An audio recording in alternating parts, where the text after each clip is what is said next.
did 14 presentations. And we did this on our vacation. We did it because we just wanted to go out there and help people to understand what human trafficking is.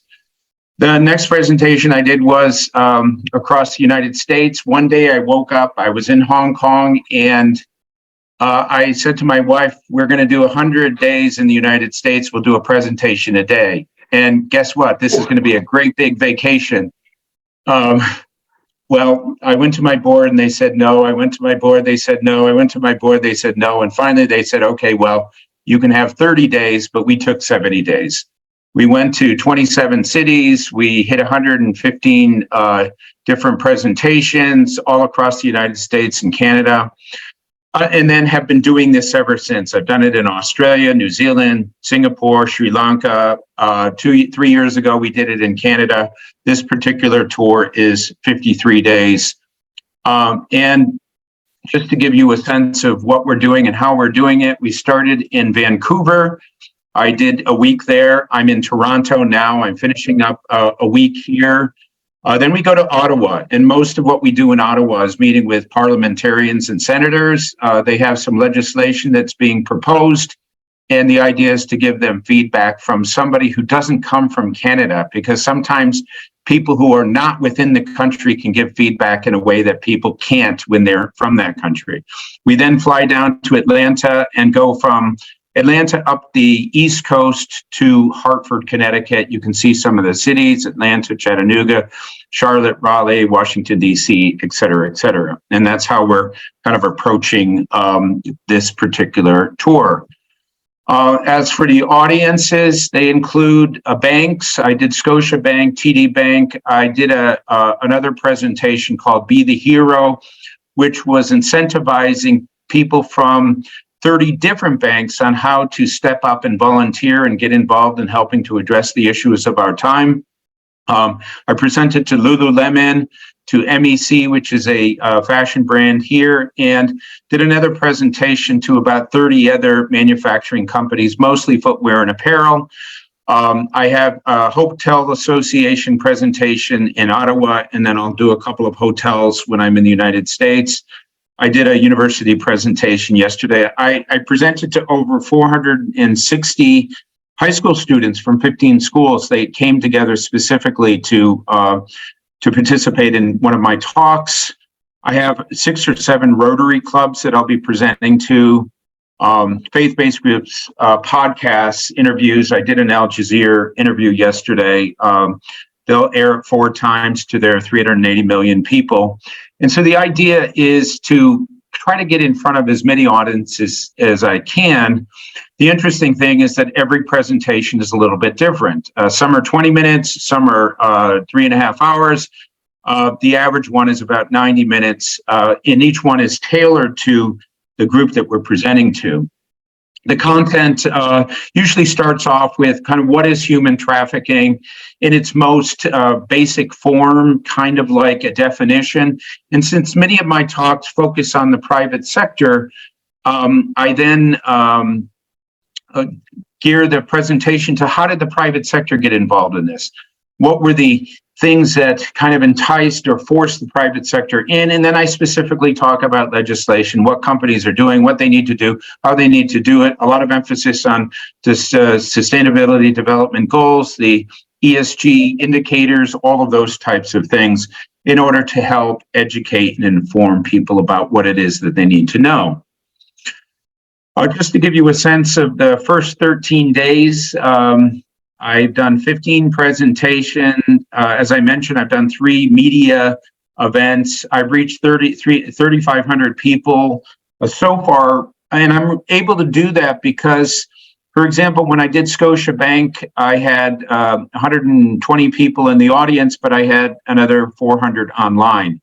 So this idea of having hybrid events that allows you to do a presentation in front of people, but at the same time online, and then you tape that. And so what will happen is these numbers will continue to grow because the recordings are made available to many, many more people. So the plan is within the 53 days to do 75 presentations This will include both my wife and myself. Sometimes I do a presentation, sometimes she does a presentation, sometimes we're on stage together. And we've done this for years. We ran a ministry out of Hong Kong that focused on addressing modern slavery. And so we're used to kind of being on stage together. I was hoping to hit 10,000, but I kind of feel like we'll exceed that. And that's just because with these recordings and with kind of the hybrid type events, we're reaching more people than we had anticipated.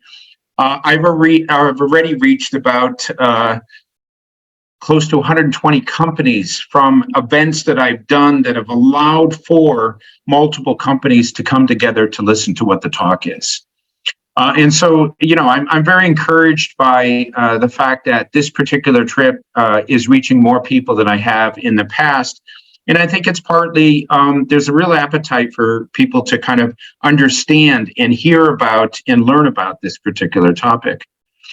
One of the interesting things that has happened to me is, when you're on a trip like this, you often meet a lot of different types of people. I was in a taxi and I was driving to one of my events. It was a 40-minute drive.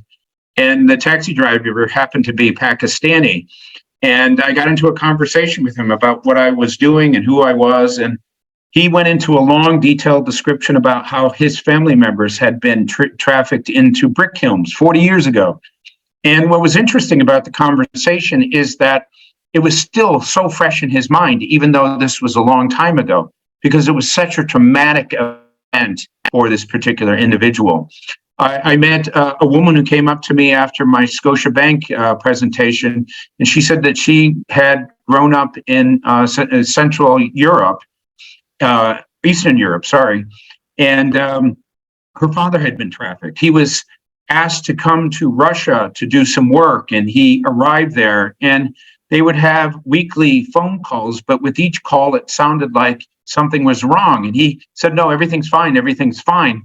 But then the calls ended and they didn't have any contact with him for about 6 months. And then all of a sudden he showed up and he was like 48 kilograms. He had lost all this weight. He said he escaped. He had this tremendous ordeal.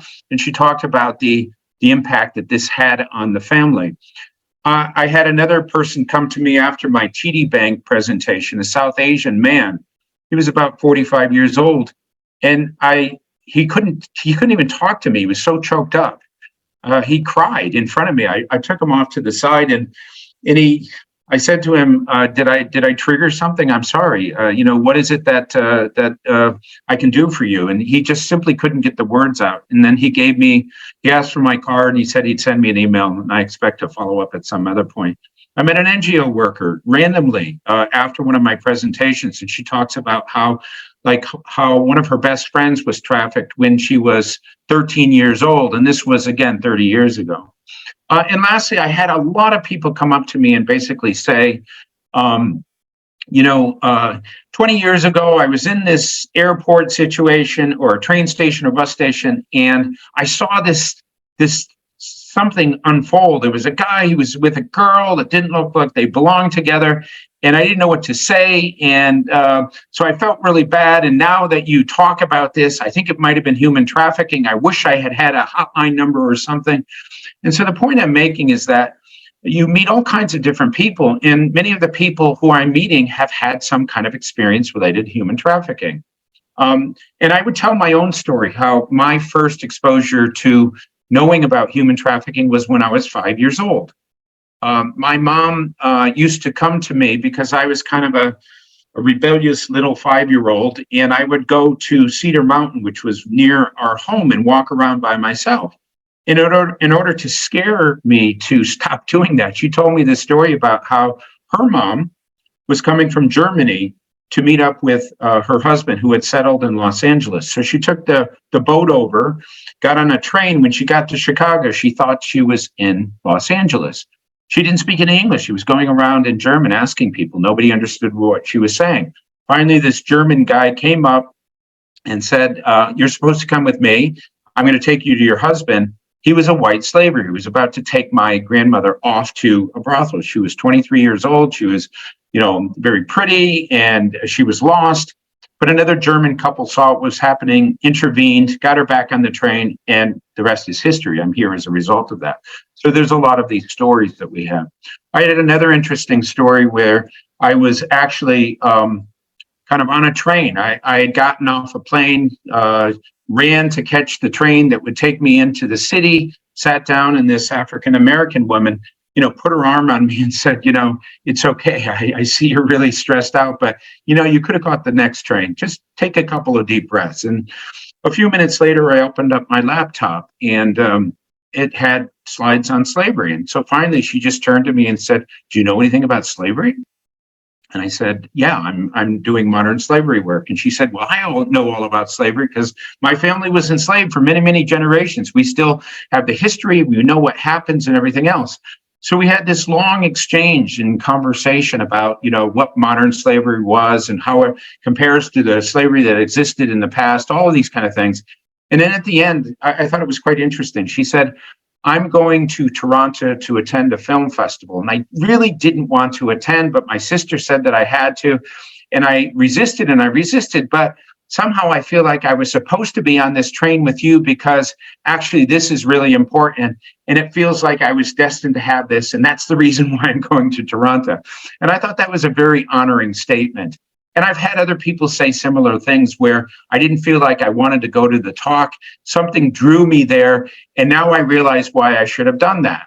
Because I don't know what it is. Maybe it's God. It depends upon your religion and who you are. It could be your sense of destiny. But there are people who I think are drawn to this, not unknowingly, maybe by, just sheer destiny.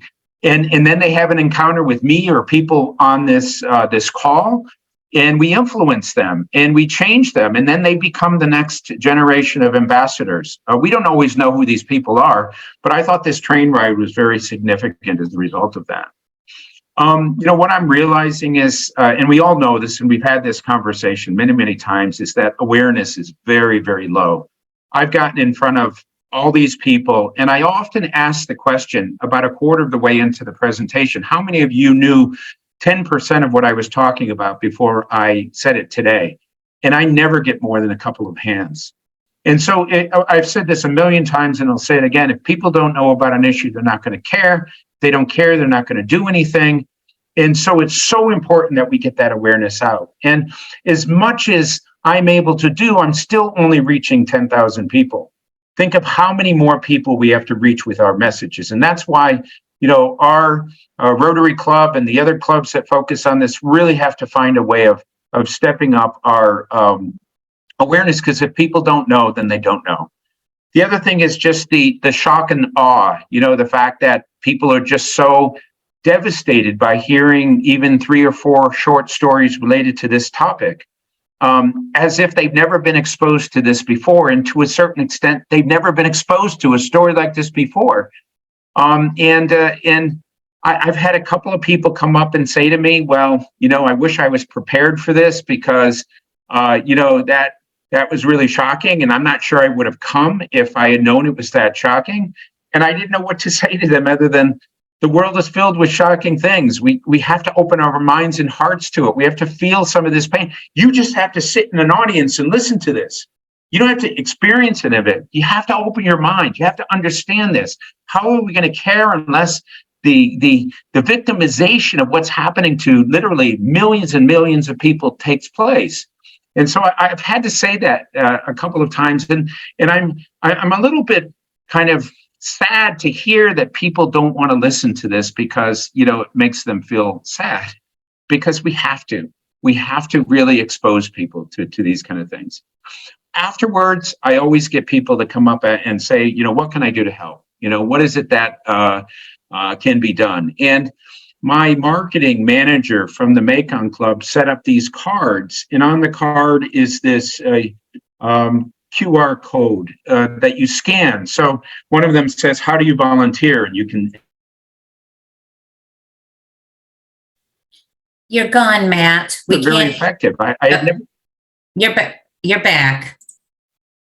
You're gone. Am I back? Speak. I can't hear you. Okay. Yeah, I'm so sorry Okay, I don't know where You're back now. Just speak. Yeah. So the other thing is that there was a real desire for partnerships where, organizations wanted to partner, wanted to get involved, wanted to help. And so I was very encouraged by all of that. I've come to realize that as I get older, it's getting harder and harder to do this. I look back at my other tours and I feel, wow, that was amazing. And I really enjoyed that. And I met so many people and I learned so much, but I just honestly, I'm stressed all the time now because I wake up at 6 and I go to bed at 11 and there's nothing, and I have to also do my regular work and so forth. So I'm not sure how many more of these I'll do, but I'm really, really glad to be doing this particular one. I'm learning so much. I'm meeting so many really amazing people. And as a result of that process, I'm really, really super encouraged. The last thing I want to say is that a lot of people have helped me to set up appointments. Ragus gave a donation of money, and it's really been a privilege and an honor to get me on this trip and to take this journey with so many other people, because it's not just Sylvia and myself that are doing it. As we present to other people, they're also joining our journey. And, it remains to be seen the impact this will have over time, but a certain percentage of people will be changed. Certain percentage of people will become our new ambassadors. A certain percentage of people will join the fight. And I think that's what we're all looking to do. With that, I'm done. Thank you very much.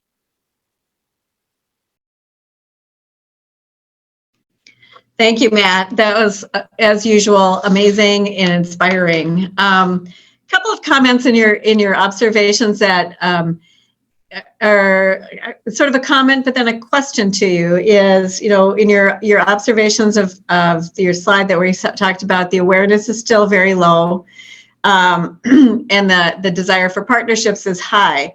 One of the things that I know that we've discussed here as a club, as a board, in general conversations that I have in my network and kind of my sphere of influence, at least, is there's this kind of commentary, I will say, that suggests that awareness is getting to be old. We built the awareness. We need to move on. And your comment about after however many years that you've been doing this and having the influence that you've had, that your sense is that still awareness is low. And so I kind of throw that back to you as a question of, how, it sounds like are just going out and increasing awareness and creating awareness is still important. And then B, how do you not be so discouraged that after all the years that you're doing this to kind of come back and say, I'm still trying to get people aware about this? Yeah, thanks for those questions. I struggle with the awareness side because you get to a point where you say how much awareness is needed before we've kind of reached that goal. I think this is one of those topics that in order to change minds, in order to change hearts, you just need a critical mass of people to be exposed to this. So I feel like, I don't know what that critical point is where all of a sudden people say, wow, it's unacceptable that 4.8 million women and girls are in sex trafficking, or there's 50 million people in modern slavery, because that's the new number. I don't know what that is, but I do realize that there are a lot of people out there who self-identify this as being their issue. And I had the kind of leader of Scotiabank come up to me afterwards and say, I didn't know anything about this. This really bothers me. I personally want to be a part of helping to address this issue. Scotiabank is a big bank. They have a lot of influence. If that person can influence 5 other CEOs or senior leaderships, that adds value. But I've come to recognize there's another thing that's needed, and that's we need a 20-minute standardized presentation that is clear, concise, well presented, that we can just get out there to as many people as we can, because the face-to-face and the lineup, something like what I'm doing, or even when we have talks at schools and so forth, isn't really going to be enough to get that to that critical mass. The inconvenient truth It's a 90-minute video, turned out to be one of the most impactful ways of getting people to address, the climate change issue, because it made it relevant to the audience. It basically said, you as human beings are contributing to this, so you have to be part of the solution. We know that supply chains are tainted by modern slavery. We know that we consume items that, as a result of that, puts us into a situation where we have to be part of the solution. We have to make that case that it's relevant to you. It's not somebody else's problem, it's your problem. And again, we're helping 0.2% of the victims after all of these years. Something significant has to change. Well, Erin, you have a hand up question? Yes. Thank you, Matt, very much. Inspiring. You were the reason I'm in this club. Because I heard your talk at the online Honolulu virtual convention. But my question, as a Canadian, living in the Francophone world, I want you to say, to defend your statement, Canada is detail averse, which was on one of the slides. Matt, can't hear you. Yeah, I think you guys have to turn your cameras off. The bandwidth isn't here. I only heard Canada, and that was it. So if you can repeat the question, Erin, sorry. On one of your slides, it said Canada is detail averse. What do you mean by that? Well, I had at least 10 people come and say to me, you can't talk about sex trafficking because there may be somebody in the audience that will get triggered. You can't talk about the fishing boats as being, suffering and torture and beatings and everything else. And on all of those cases, I pushed back and I said, listen, I understand what you're saying. I understand that there's the possibility that somebody might be triggered, but to avoid me not being able to talk about this topic, can you just say at the beginning of the talk that there will be sensitive things that will be said? And as a result of that, if somebody feels that it's too sensitive, could they just turn it off when I start off with the cases, or leave the room and then come back? It was really kind of frustrating for me to say to them, listen, people have to hear this. People have to know this. It can't be sugarcoated. It can't be covered up. It can't be something that is ignored. These are very serious topics happening to people all around the world. We need to understand the details of that.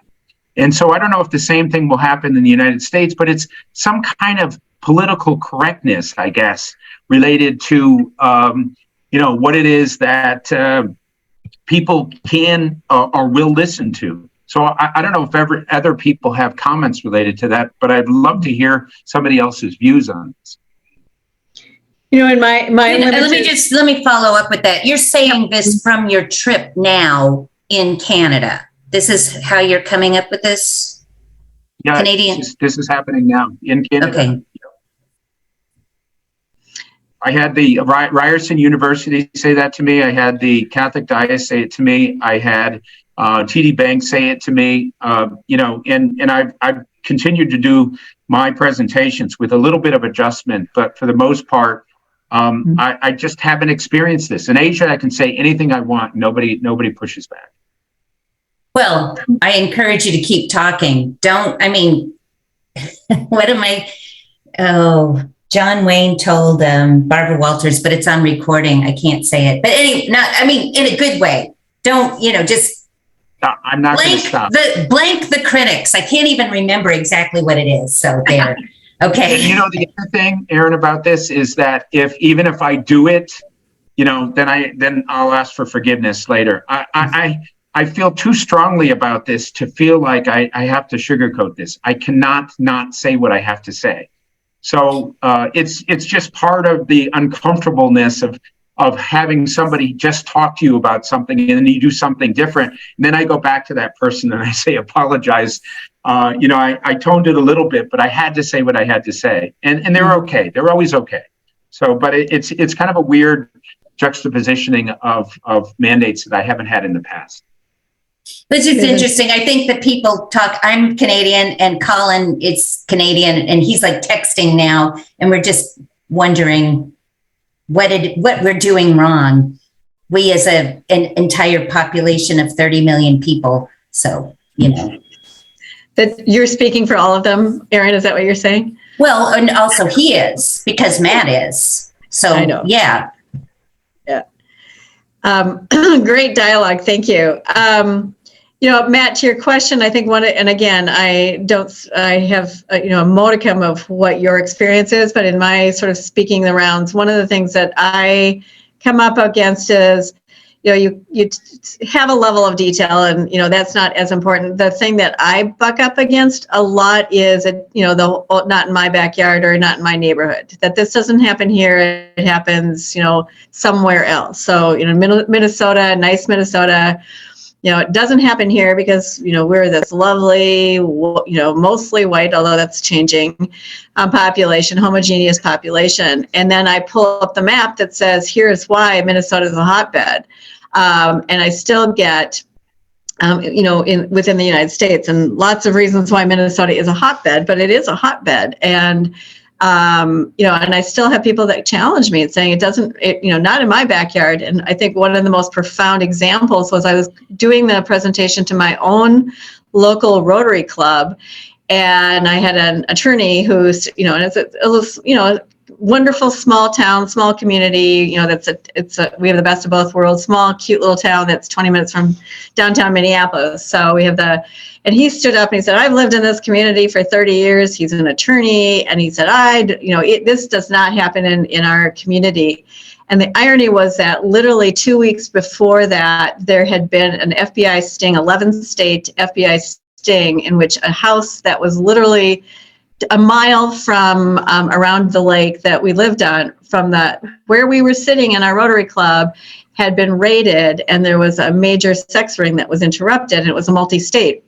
And that was the Minnesota kind of, you know, they kept moving the girls around, young women around, and it had been raided. And it was a husband and wife who lived in this very nice house in a very nice neighborhood, and it made the front page. And I looked at him and said, Doug, do you not read the local paper? It just, you know, I can point to where the house is from, you know, restaurant that we're sitting in. So that was sort of interesting.